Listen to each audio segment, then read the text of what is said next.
시청자 여러분 안녕하십니까. 스페셜 토크의 주정민입니다. 문화도시 광주는 대한민국을 넘어서 아시아의 문화중심 도시로 발전하고 있습니다. 그래서 오늘은 아시아 문화중심 도시를 이끌고 있는 이병훈 국회의원 모시고 함께 얘기 나누겠습니다. 안녕하십니까? 네, 안녕하세요. 네, 반갑습니다. 반갑습니다. 예, 먼저 시청자분들께 인사 말씀 부탁드리겠습니다. 아유, 시청자 여러분 얼마나 요즘 고생이 많으십니까? 코로나 위기 때문에 지금도 시달리고 계시는데 또 우리가 수해 피해도 입은 데다가 이제 폭염까지 이제 뭐 이 정도면은 뭐 그 고통의 끝이 다가오지 않을까 싶습니다. 이 어려움을 잘 극복하는데 무엇보다도 우리 광주 시민들이 상대방을 배려하고 서로 자기 자신을 잘 지켜내는데 가장 모범적인 도시가 될 길을 기대합니다. 예, 바쁘신 중에 이렇게 나오셔서 감사를 드리고요. 네. 예, 먼저 그 공직생활 얘기부터 한번 해보도록 하겠습니다. 행정고시를 통해서 공직에 입문하셨는데 공직생활 30년 하셨죠? 30년 조금 넘게 했죠. 예, 오랫동안 이제 공직생활 하셨는데 그동안의 공직생활을 먼저 좀 돌아보시면 어떤 생각을 하고 계십니까? 공직을 처음에 시작했던 것은 그냥 네. 뭐 내가 앞으로 뭘 어떻게 앞으로 뭐가 돼야 되겠다라는 그런 생각보다 대학 다닐 때 집안이 곤란해서 그냥 효도하려고 제일 빠른 길이 뭘까 해서 행정고시를 생각했어요. 그런데 지금 생각해도 사법고시 한 것보다는 더 나았던 것 같아요. 이제 왜냐하면 이건 이제 국민을 상대로 공익적인 일을 행정 쪽으로 많이 하는데 저는 이제 다른 사람들과 달리 그 행정을 하면서도 다양한 경험을 했었어요. 중앙과 지방을 오르락내리락 하면서 한 개의 부처에만 있는 게 아니라 여러 개 부처에서 근무를 하다 보니까 그 다양한 경험도 갖고 또 생각하는 바도 깊고 어쨌든 공익이 굉장히 중요하다. 그런 생각을 평생 안고 살고 있습니다. 예, 지금은 국회의원직도 또 공익이라고 할 수 있죠? 그렇죠. 예, 네. 공익을 위해서 일하고 계시는데 그동안 이제 행정직에 계시면서 중앙하고 지방을 넘나들면서 정말 많은 일을 하셨다는 얘기를 들었습니다. 공직생활 중에 혹시 기억에 남는 일이 있으면 이게 좀 말씀을 해주시죠. 뭐니 해도 첫 번째로 치자면은 고생을 제일 많이 했던 게 네, 그 광주광역시의 문화경제부시장 시절에 노사상생형 광주형 일자리를 추진한 것이죠. 네, 너무 힘들었어요. 그런데 노동계와 또 회사 측이 각기 한 자리에서 대화를 나눌 수가 없는 그런 구조 속에서 각기 다니면서 이렇게 합의를 유도를 했는데 굉장히 힘들었지만 어쨌든 이게 내년 9월쯤이면은 자동차가 나옵니다. 네, 뭐 일자리도 지금 직접 고용이 한 900여 명 이상이고 간접 고용이 12,000명인데 이게 새로운 모델로 가게 되면은 광주가 정말 새로운 제조업, 산업계의 어떤 중심에 설 수 있잖아요. 나는 그게 이제 가장 관심이 있고 자랑스러운 일이고 또 두 번째로도 광주하고 또 관련이 되네요. 네, 아시아 문화 중심 도시 사업이죠. 제가 아시아 문화 도시 추진단장을 한 5년 가까이 하면서 지금의 아시아 문화 전당을 건립하는데 그 역할을 했기 때문에 지금은 저 큰 돈을 들여서 만들어는 놨는데 제대로 안 돌아가잖아요. 저걸 정상적으로 돌아가게 해서 광주 시민의 사랑을 받고 또 세계 각국의 사람들이 광주를 찾아들 수 있었을 때 광주는 또 관광으로도 문화로도 성공할 수 있지 않겠습니까? 그래서 그게 두 번째로 남고 또 하나만 더 말씀해 하나만 더 주시고. 할까요? 네, 제가 아주 젊은 나이에 광양 군수를 했었어요.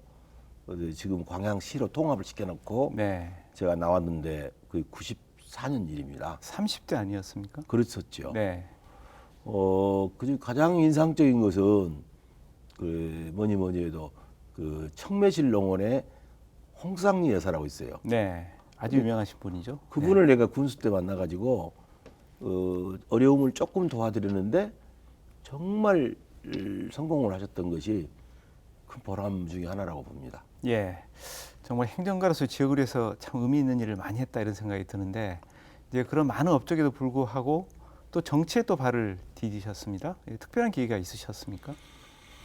이명박 정부 때였어요. 네, 그때 아시아 문화 전당을 비롯해서 광주 동서남북 광산구 전체를 문화도시로서 이렇게 국책 사업으로 만들었던 것이 노무현 정부 때 했던 아시아 문화 중심 도시 조성 사업이었습니다. 이게 이제 노무현 대통령이 물러나시고 이명박 정부가 들었으니까 이 사업에 대해서 아마 축소, 폄하 그 분위기 속에서 제가 단장을 하면서 언제든지 사표 쓸 각오를 하고 다녔거든요. 네. 근데 어쨌든 이 사업을 축소 왜곡해서는 안 된다. 그 신념은 제가 지켰어요. 근데 이게 제대로 커지려면은 정치력이 필요하구나. 일반 행정가 갖고는 안 되겠다라는 생각이 들어서 중도에 제가 명예퇴직을 하고 선거에 들어오게 돼가지고 그 뒤로 이제 선거를 2번 떨어져 버렸잖아요. 네. 고생을 좀 했지만은 어쨌든 그 정치력이 필요해서 제가 명예퇴직을 하고 나오게 됐던 것입니다. 예. 이제 본격적으로 정치 활동을 하셔서 정치가가 되셨는데 그렇다면 이제 정치인으로서 새로운 신념이나 가치나 철학을 갖고 또 정치에 임해야 될 것 같습니다. 그 얘기 좀 해주시죠. 지금 부동산 문제 때문에 막 난리잖아요. 네. 우리 정말 정치인은 누구보다도 국민을 대변하는 사람이기 때문에 공익 정신이 가장 투철해야 된다. 공익적 마인드가. 네. 내가 집이 2채면 어떠냐, 이 사고는 안 된다고 저는 생각해요. 그래서 무엇보다도 공익 정신이 투철해야 된다라는 생각을 갖고 또 본인 스스로가 좀 정의로운 생각을 가져야 되지 않겠냐. 네. 그때 말을 행보를 바꾼다든가 이래서는 안 된다. 그래서 저는 항시 백범 김구 선생님 말씀을 항시 새기고 다녀요. 눈 덮인 길을 함부로 걷지 마라. 내가 남긴 발자국은 뒷사람의 이정표가 됐니. 항시 그 생각이 들어서 행동 하나하나를 조심스럽게 해야 된다. 그 생각이고 또 정치하는 사람들은 국민의 이익을 대변하고 고통을 덜어줘야 되기 때문에 비전, 멀리 보는 비전을 가져야 된다. 시대의 흐름을 좀 앞서 보면서 국민을 보호해야 될 그런 게 필요하지 않냐 이렇게 생각합니다. 네. 공익과 정의 실현하기 위해서 또 비전을 갖고 일을 해야 된다 이런 말씀하셨는데 앞으로 많은 기대하겠습니다. 네. 예, 앞서 말씀하셨습니다만 이제 3번의 도전 끝에 국회의원 배지를 다셨습니다. 감회가 좀 남다를 것 같은데요. 예, 조금 늦었지만 국회에 입성 소감을 좀 말씀해 주시죠. 지금 석 달 정도 됐거든요. 네. 이제 입성한 석 달 됐는데 정말 내가 달라졌구나라는 생각은 추워도 없어요. 어깨가 무겁다라는 생각입니다. 왜냐 이제 고생 끝에 들어오다 보니까 정말 주민들의 기대에 부응해야 된다는 책임감이 굉장히 지금 많고 국회에서 보니까 이게 놀라고 마음먹으면 100번 놀고 네. 일을 하려고 보면 엄청나게 많은 일을 할 수 있겠구나. 그래서 어쨌든 서민의 삶을 챙기는 법률안을 어떻게 잘 만들어낼 거냐. 또 지역구 예산을 얼마나 잘 챙길 것이냐. 좋은 국가 정책을 아이디어를 내서 행정부에 대해서 어떤 그런 걸 제시할 수 있어야 되고 또 민원도 챙겨야 되지 않겠습니까? 네, 그렇죠. 다양한 일을 해야 되기 때문에 정말 시간 관리, 건강 관리를 잘해서 기대에 부응을 해야 되기 때문에 아직도 굉장한 부담감을 가지고 있습니다. 예, 그러실 것 같습니다. 처음에 출마했을 때 만약 당선이 됐다면 또 지금 같은 그런 생각은 안 하셨을 것 같습니다. 그랬을 거예요. 예. 아무래도 첫 출마에서 됐다면은 좀 싸가지 없을 수도 있고 네. 좀 그랬을 수도 있겠는데 고통을 많이 겪다 보니까 어떤 사람의 소중함, 역지사지, 네. 또 민생의 소중함을 제가 가장 크게 배운 것이 민생 현장을 보면서 공감각이라고 그러죠. 네. 그걸 느끼고 그럼 느낀 걸 어떻게 할 거냐. 그래서 정말 개선하는데 힘을 써야 되겠다. 그런 걸 생각을 많이 하죠. 예. 지금 이제 본격적으로 의정 활동하고 계시는데 다 아시다시피 국회가 지금 여대 야소입니다. 그래서 지금 176석을 가진 여당하고 또 100석을 가진 야당하고 계속 이제 협치를 통해서 국회를 이끌어 가시고 또 정치도 하셔야 되는데 실제로 오게 되면 지금 일부에서는 거대 여당의 독주다 이런 얘기도 하고 있습니다. 이 여당과 야당의 협치 어떻게 해야 된다고 보고 계십니까? 20대 국회하고 21대 국회의 큰 차이점은요. 네. 20대 국회에는 이제 민주당이 그때 막 출범했을 때 한석인가 많았잖아요. 네, 그랬죠. 근데 과반수는 되지 않은 상태에서 여당을 했는데 협치를 강조를 했어요. 그래서 이제 국회에서 법률안이든 뭐든지 간에 의원 한 명만 반대해도 법률안 상정이 안 되는 분위기였습니다. 그러다 보니까 계속 말꼬리 잡고 여야가 다툼을 갖고 국민들이 실증이 났죠. 야, 도대체 국회의원들이 뭔 쌈질이 나느냐. 일을 좀 해라, 일. 네, 이렇게 됐던 거 일하는 국회를 지금 저희 민주당이 표방을 하게 됐고 협치는 중요합니다. 소수의 이익을 소수의 목소리를 들어주는 게 민주주의인데 근데 그게 이제 소위 말해서 합리적 대안을 모색하는 과정에서의 그런 게 아니라 당리당략, 말싸움 이렇게 되면 안 되는 거죠. 네, 그렇죠. 그것은 국회는 어쨌든 국민을 위해서 일하는 것이기 때문에 일을 해야 되는데 협치는 여야 간에 많은 노력을 하되 끝까지 안 될 때는 그것은 우리가 정다수 원칙, 다수결 원칙에 의해서 하는 것이 민주주의의 큰 원리이기 때문에 또 그렇게 가야 된다 이렇게 봅니다. 예. 예, 지금 이제 초선 의원이신데 국회에서는 이제 초선 의원이 활동하는데 여러 가지 제약이 있다고 합니다. 실제로 어떻습니까? 초선의 이제 단점은 네, 이제 시스템을 잘 모르고 영향력이 좀 부족하다 이렇게 볼 수 있는데 반드시 그렇진 않아요. 네, 초선은 아무래도 덜 까졌잖아요. 그렇죠. 순수해. 네. 일에 대한 열정. 그래서 나는 오히려 초선이 시간이 지나면 지날수록 그 초심을 잃지 않고 간다는 점에서는 대단히 영향력이 있다. 다만 이제 경험 부족은 앞으로 이제 하루하루 살면서 채워져 나갈 거지 않겠습니까? 그렇게 네. 생각합니다. 예, 앞으로 폐기 있는 활동 기대하겠습니다. 아, 예, 예. 예. 국회 입성한 지 이제 3개월 정도 지났는데요. 예, 짧은 기간임에도 불구하고 여러 입법안을 또 발의를 했습니다. 그 중에서도 이제 본인이 생각하시기에 핵심적인 법안 한 가지만 좀 소개해 주시죠. 제가 민생 관련 법안은 지금 여러 건을 내놨는데 네. 지금 우리 지역으로 봐서 가장 소중한 것은 지역의 미래 발전의 동력인 아시아 문화도시 조성에 관한 특별법이죠. 네, 이 특별법이 잘못됐기 때문에 이걸 정상화하는 그쪽에 법안 발의를 해서 금년 내에는 어떤 일이 있어도 이 일을 통과시켜야 될 중차대한 제가 사명감을 가지고 있습니다. 예.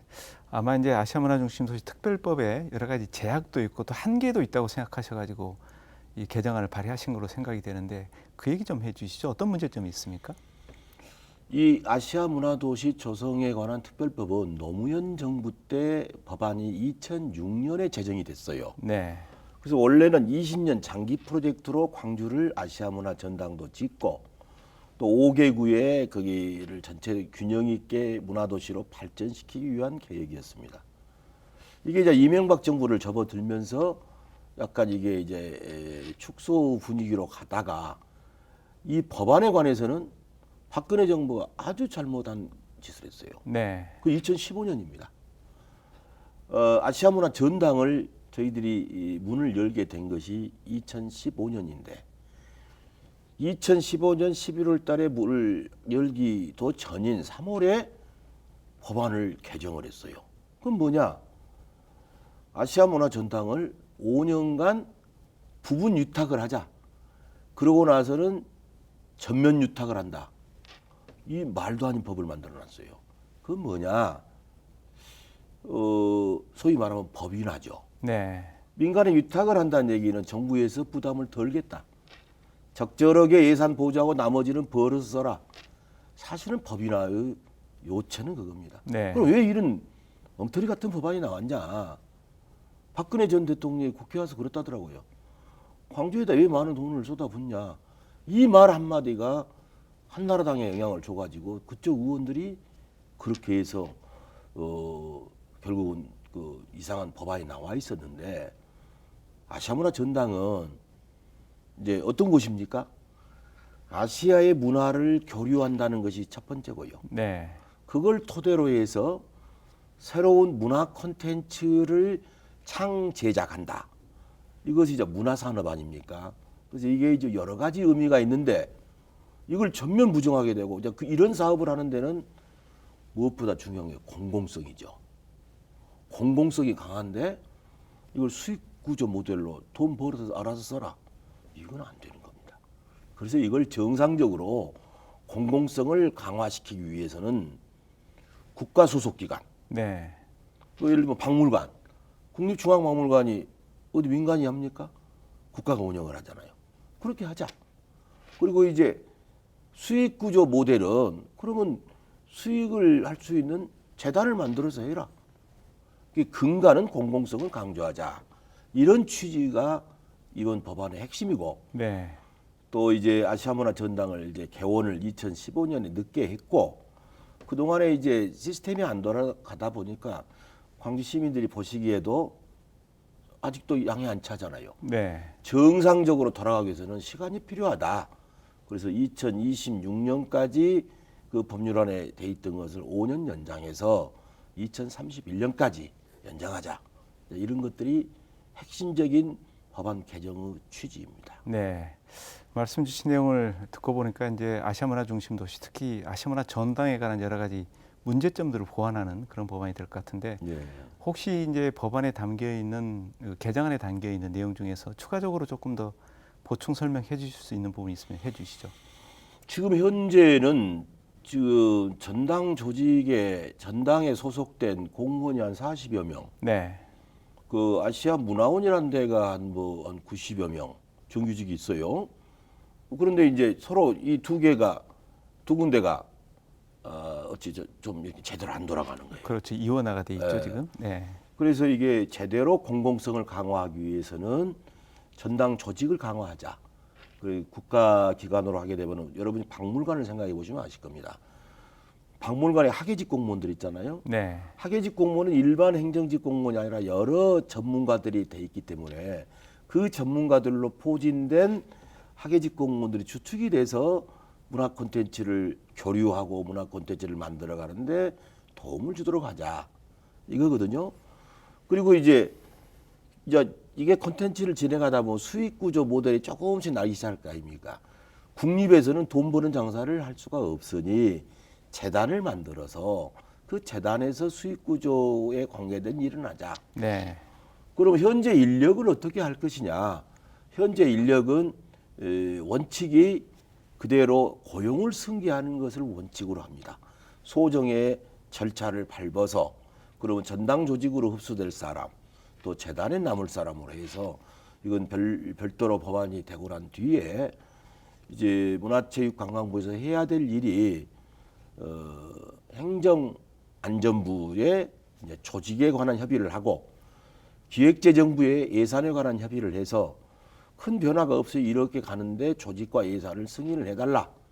자, 이렇게 하고 그게 떨어지게 되면은 바로 그 고용승계에 관한 것을 구체적으로 추진해 나가서 단일 체제로 일할 수 있는 시스템을 만들어간다. 이런 취지입니다. 예. 아시아문화 전당 조직을 좀 제대로 만들어서 제대로 작동되게 하자, 이게 요청인 것 같습니다. 예. 그런데 앞서 말씀하신 것처럼 이제 아시아문화 전당이 많은 전문가도 얘기를 하고 있습니다만 국가기관으로 운영돼야 된다, 이런 얘기를 하고 있고, 그 내용들을 이번 또 개정안에 담으신 것 같습니다. 그렇다면 아시아문화 전당이 국가기관이 돼서 운영이 돼야 되는 이유, 앞서 잠깐 설명했습니다만 구체적으로 좀 쉽게 설명을 해주시죠. 이게 이제 법인하고 네. 법인은 우리나라에 수없이 많잖아요. 국가기관은 지극히 한정돼서 운영을 하고 있는데 국가기관은 공공성이 강한 것입니다. 네, 그렇죠. 법인은 뭐냐?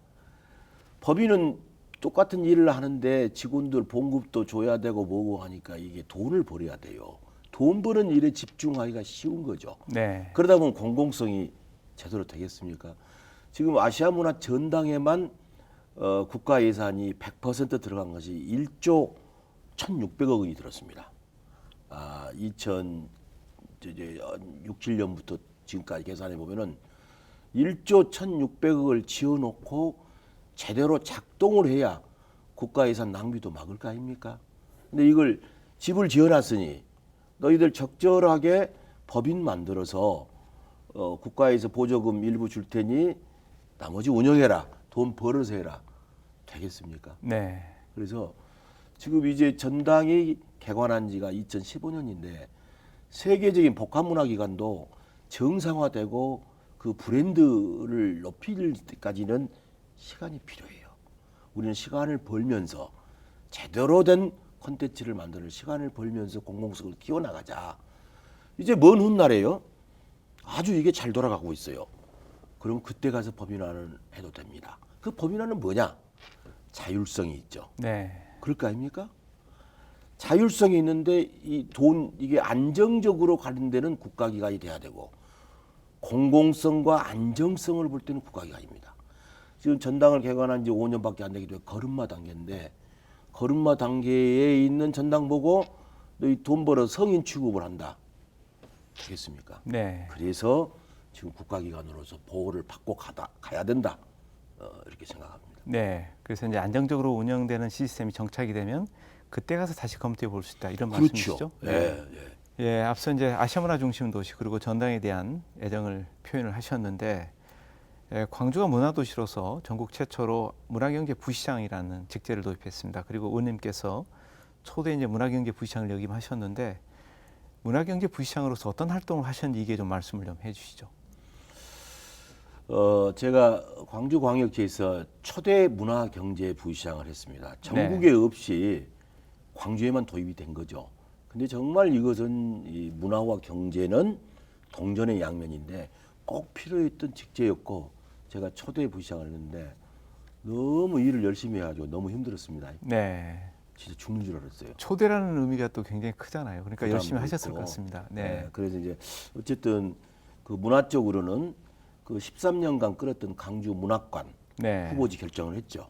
논란이 많았지만 종지부를 찍고 문학관을 짓는 걸로 결정해서 정상적으로 돌아가면 2022년에 준공이 될 겁니다. 문학관이요.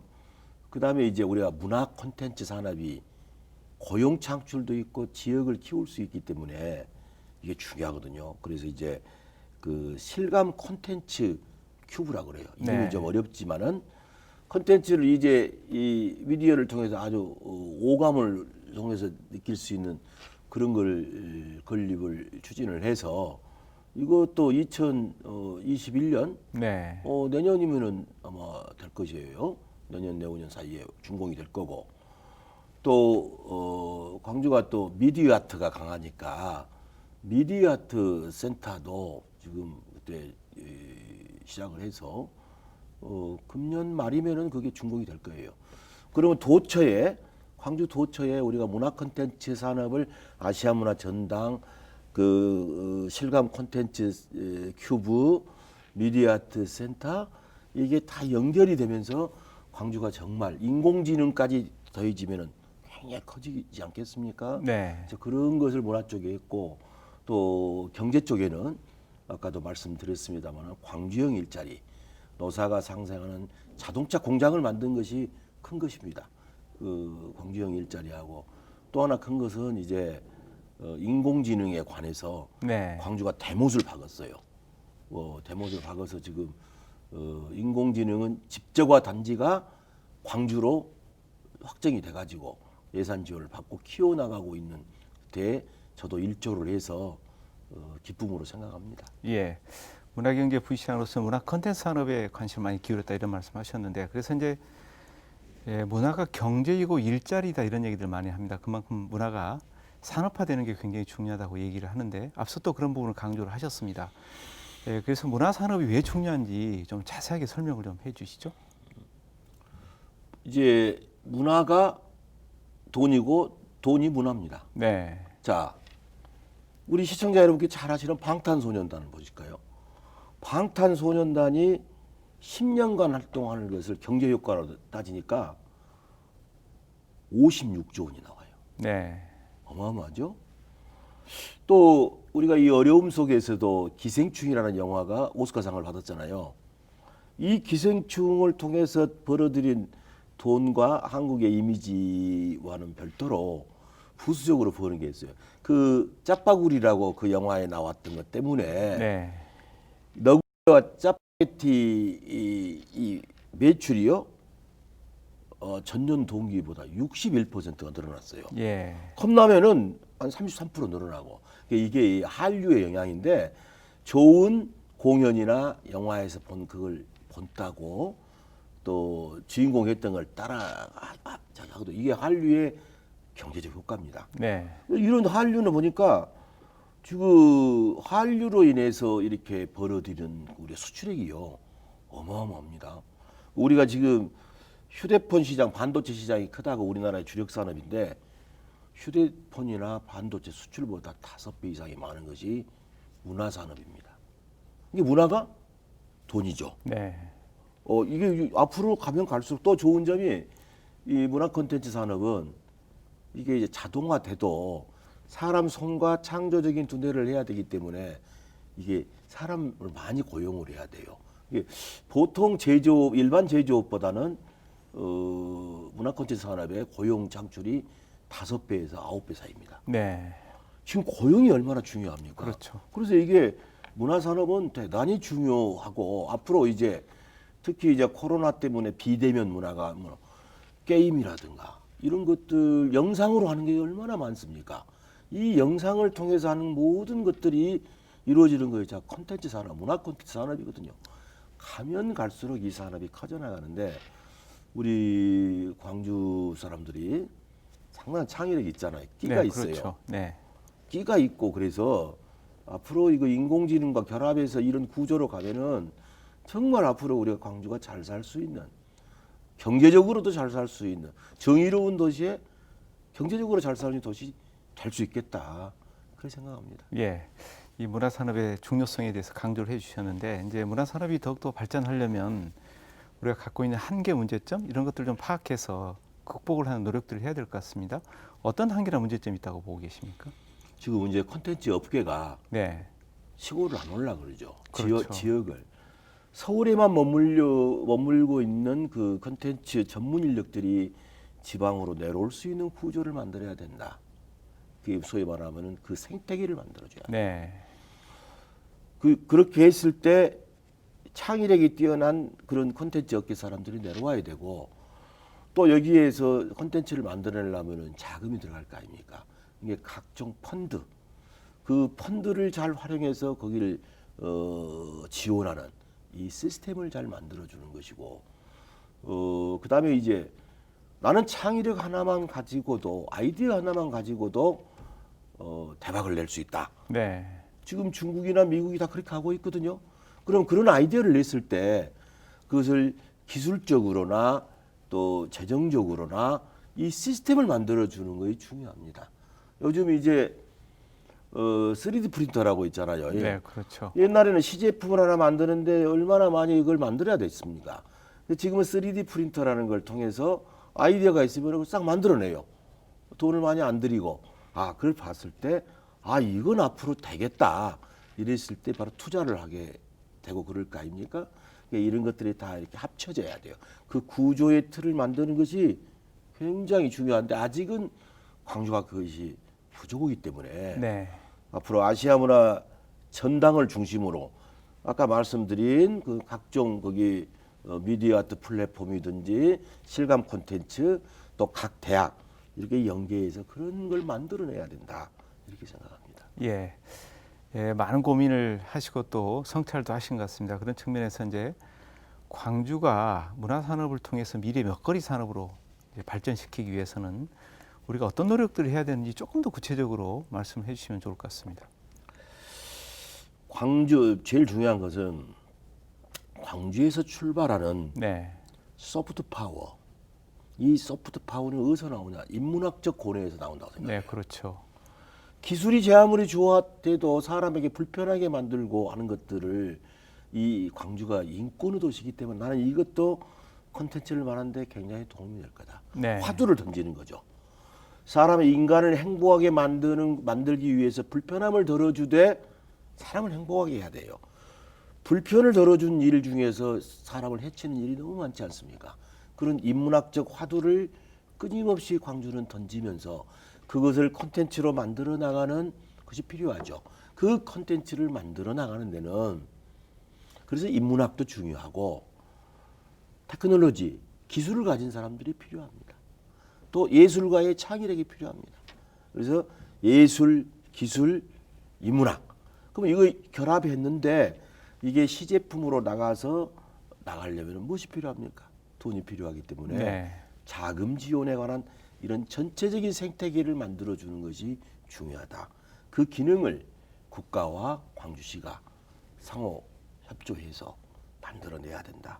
이렇게 됐을 때 광주는 이 창의력이 네, 나는 우리 젊은이들이 창의력 학벌로 되는 거 아니잖아요. 그렇죠.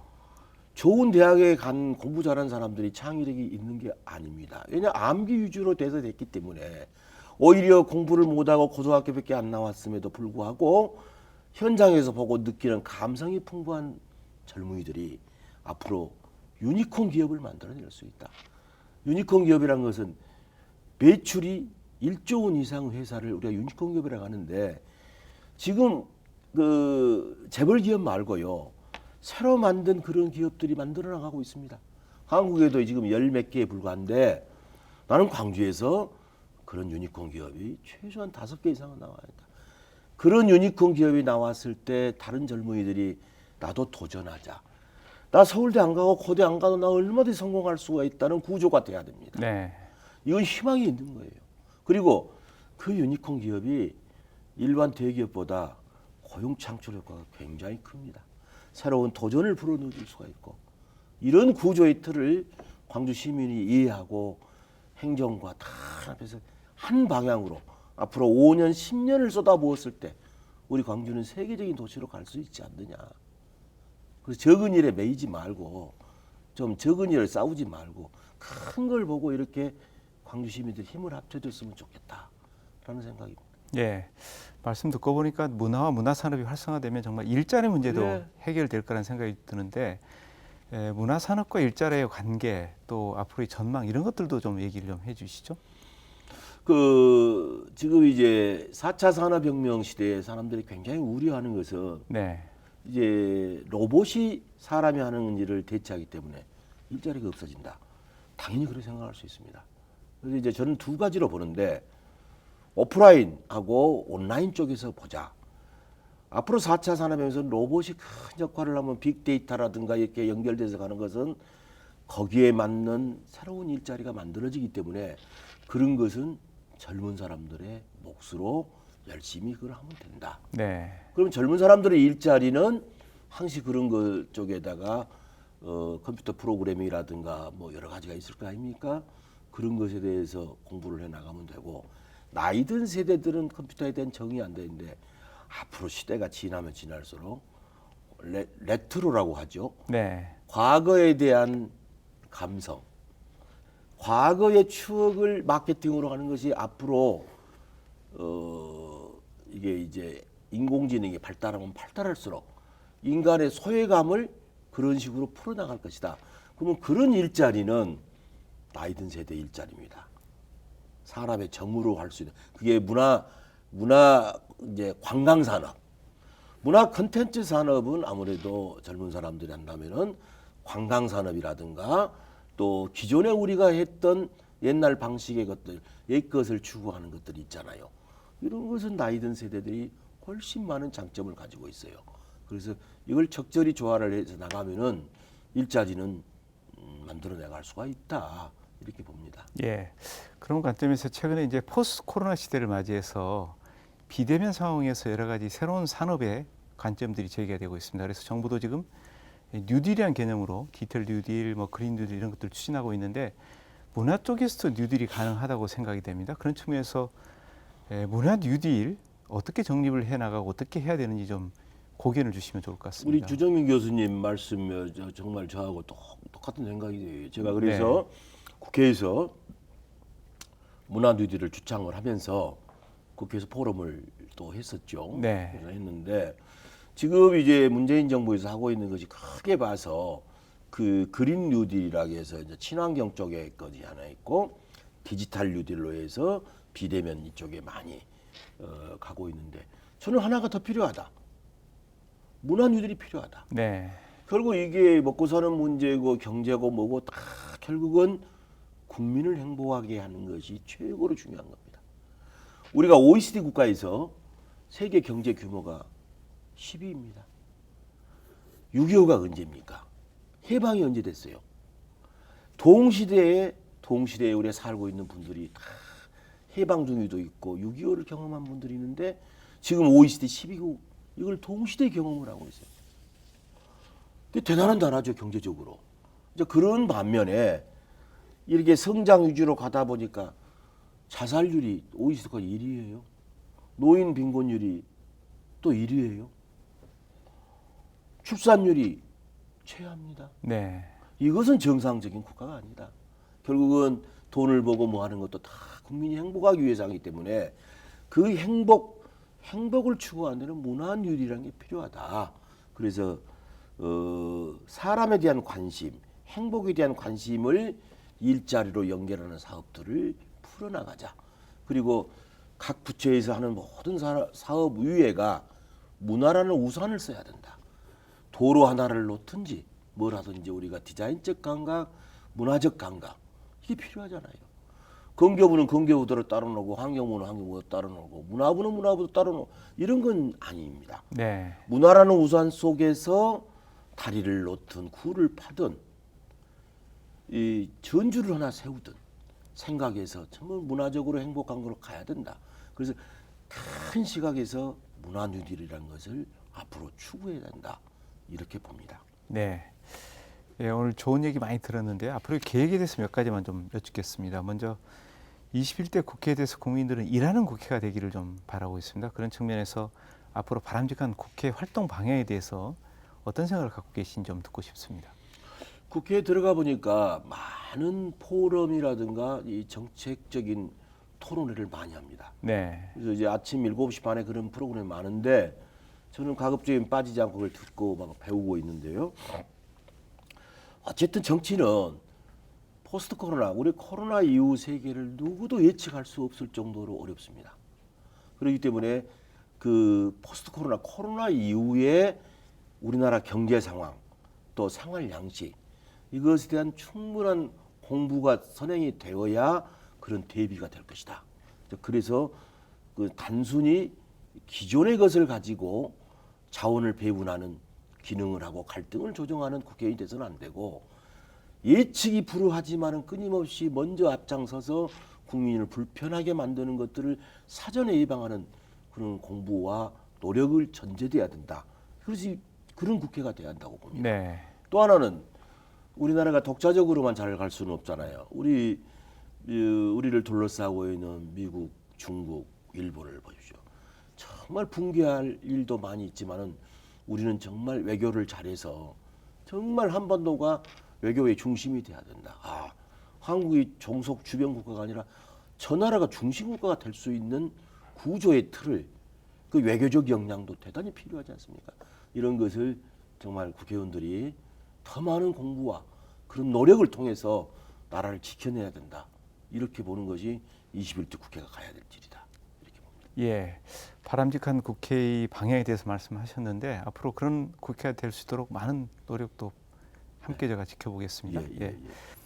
예, 현재 이제 광주에서 해결할 여러 가지 현안들이 많습니다. 이제 지역의 국회의원들이 함께 힘을 모아서 지역 현안을 해결해야 된다고 보는데 의원님께서 보실 때는 가장 시급하게 해결할 최대 현안이 뭐라고 보십니까? 먼저 광주형 일자리죠. 네. 광주형 일자리가 내년 9월이면 자동차가 생산이 돼요. 그럼 이제 그 사이에 한 900에서 1000명을 직접 고용하고 출발을 하는데 노사가 잘 해가지고 이 사업이 성공해야 됩니다.